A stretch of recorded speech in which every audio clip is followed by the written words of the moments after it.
જય શ્રી કૃષ્ણ મિત્રો। તો આજે આપણે એક લોભી શેઠ અને સંતની પ્રેરણાદાયી વાર્તા વિશે જાણીશું। એક ગામમાં દામોદરદાસ નામનો એક ધનવાન શેઠ રહેતો હતો।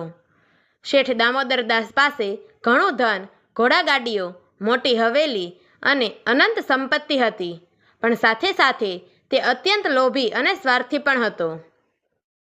ગામના ગરીબો માટે શેઠનો સ્વભાવ બિલકુલ નિષ્ઠુર હતો।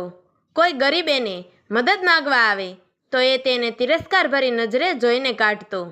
જો કોઈ માણસ ઉધાર માંગવા આવે તો શેઠ એટલું વ્યાજ ઉઘરાવતો કે ગરીબ માણસ આખી જિંદગી તેના કરજમાંથી છૂટી શકતો નથી। ધનની પ્રત્યે તેની તૃષ્ણા દિવસે ને દિવસે વધતી જતી હતી। એકવાર એક તપસ્વી સંત તે ગામમાં આવ્યા। તેઓ અત્યંત શાંત, તેજસ્વી અને ઉદાર હૃદય ધરાવતા હતા। તેઓ લોક કલ્યાણ માટે ગામોમાં ફરતા અને લોકોને જીવનનો સાચો અર્થ સમજાવતા।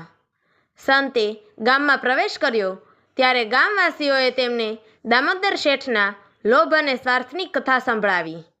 તેઓએ નક્કી કર્યું કે તેઓ શેઠને એક મોટો જીવન પાઠ શીખવશે। સંત સીધા શેઠની દુકાન પાસે આવ્યા। ત્યાં શેઠ દુકાન પર બેઠા હતા અને નાણાં ગણતા હતા। સંતે શાંતિથી કહ્યું કે શેઠજી, હું યાત્રા પર નીકળ્યો છું।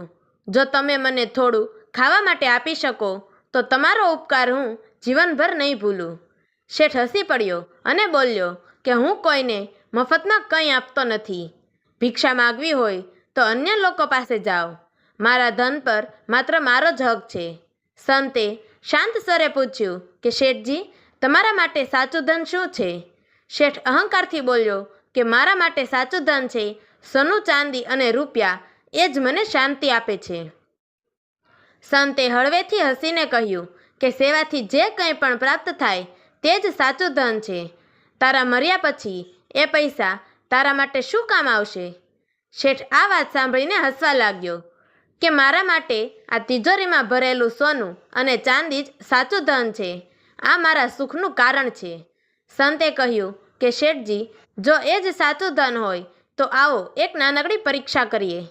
તેમણે શેઠને કહ્યું કે મારી આંખોમાં જોઈને સત્ય બોલો કે જો તમને આજે મૃત્યુ આવી જાય તો તું આ પૈસા અને સોનાથી પોતાનું જીવન બચાવી શકે?